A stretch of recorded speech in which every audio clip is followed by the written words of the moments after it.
नमस्ते जी। कैसे हैं आप सब? आई होप आप सब अच्छे हो। मैं अंजू कसाना, स्वागत है मेरे एक और नए ब्लॉग में। तो गाइस देख सकते हैं दोपहर के बजे हुए हैं 3 और हम लगे हुए हैं अपनी रसोई में।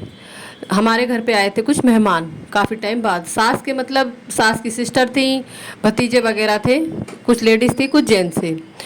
तो उनके जाने के बाद में हमने यहाँ पे जो अपनी रसोई की सफाई की थी। काफ़ी टाइम बाद हमारे घर पे मेहमान आए हुए थे। देखो जब मेहमान आते हैं उनको बिना रोटी खाए पिए तो जाने नहीं देना चाहिए। तो हमने उनके लिए खाना वगैरह बनाया था, उसी की सफाई में मैं लगी हुई हूँ यहाँ पे। और छोटे बड़े जो भी बर्तन हैं वो मेरी बेटी ने धुलवाए थे मेरे साथ लग के, और फिर मैं भी लग गई थी। काफ़ी काम ज़्यादा हो गया था और रसोई के शाम का टाइम ही होता जा रहा था। फिर हम सारे बर्तन धुले हमने। मैंने कहा कि रहने दे, अब तो मैं अपने आप सारे बर्तन देख लूँगी। छोटे मोटे इसने मेरी हेल्प करवा दी थी और फिर मैं बड़ों को जो है धोने लगी थी। नीलम की जो है हो रही थी तबीयत ख़राब, फिर भी बेचारी बार बार मेरी हेल्प करवा रही थी। हेल्प क्या, उसने भी बहुत ही काम करवाया था मेरे साथ चल मिलके, कि उसने नाश्ता पानी वगैरह जितना भी था उसने ही मतलब मिलके हमारे साथ में करवाया था। तबीयत भी उसकी बहुत ज़्यादा ख़राब हो रही थी, फिर भी वो लगी हुई थी।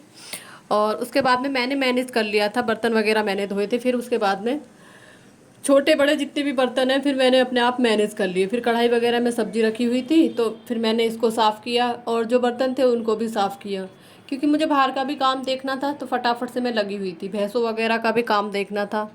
तो छोटे बड़े जो भी बर्तन थे मैं इनको धुल धुल के मैंने लगा दिया था।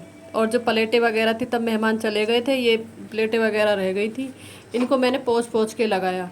क्योंकि फिर ये अगर फैले रहेंगे तो फिर रसोई अच्छी सी नहीं लगेगी। और भी तो काम करने हैं ना रसोई में, क्योंकि इन्हें भी उठा कर रखते ये टूटते रहेंगे, फिर उधर रखना इधर रखना। जहाँ से निकाले थे मुझे मुझे एक आदत है कि मतलब साफ़ करके वहीं पे ही लगाने तुरंत के तुरंत। ये नहीं है कि मेहमान चले गए और रसोई में जो है सारा सामान फैला हुआ है, तो मुझे वहीं के वहीं उठा के रखने होते हैं तुरंत के तुरंत। जो टोकरे में बर्तन वगैरह रखे हुए थे मैंने फटाफट से निकाल लिए और इनको भी उठा के रख लिया, ताकि ये जो है मतलब टूटे फूटे ना, तुरंत उनको रख देना चाहिए हमें। ये नहीं कि पड़े रहे ऐसे ही। फिर मैंने इनको उठा के रख दिया था और फिर मैंने दाल वगैरह बनाई थी शाम को। तड़का वगैरह भी मैंने साथ के साथ में लगा दिया है यहाँ पे। और मतलब रात भी काफ़ी हो चुकी थी क्योंकि दोपहर से ही लगे हुए थे। पहले मेहमानों का किया, फिर बर्तन वगैरह सुंगाए सारे, और फिर जो है फिर मैंने लग गई थी दाल में। फिर हमने दोबारा सब्ज़ी बनाई, दाल वगैरह बनाई थी। मैंने आटा वगैरह लगा लिया फटाफट से, क्योंकि मुझे भी शरीर में बहुत ज़्यादा थकावट हो रही थी। क्योंकि दोपहर में मुझे लौटना बहुत ज़रूरी रहता है, थोड़ी देर के लिए आराम कर लूँ तो मुझे अच्छा सा लगता है। फिर मैंने बना ली थी दाल, यहाँ पे दाल भी तैयार कर ली थी, आटा वगैरह भी मैंने लगा के रेडी कर लिया था। और फिर जो और फटाफट से लग गई थी इनके लिए खाना बनाने में, क्योंकि मुझे भी बहुत ज़्यादा थकावट हो रही थी। बच्चे वगैरह ना सबने रोटी खा ली थी और फटाफट से लगे हुए थे ये भी अपने काम पे, क्योंकि आज जो है बहुत काम के लिए लेट हो गए थे। फिर सुबह उठ के फिर मैं लग गई थी अपनी भैंसों में क्योंकि आज मुझे ये काम भी करना ज़रूरी था।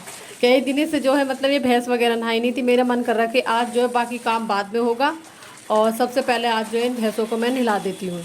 इनको भी बहुत मज़ा आ रहा था नहाने में, ठंडा ठंडा पानी था, गर्मी हो रही थी। और देखो गर्मी हो रही तो इन्हें भी नहलाना चाहिए ना रोज़, तो इसलिए मुझे। गाइस आज का ब्लॉग कैसा लगा आप सबको? ब्लॉग अच्छा लगा हो तो प्लीज़ मेरे चैनल को सब्सक्राइब करें।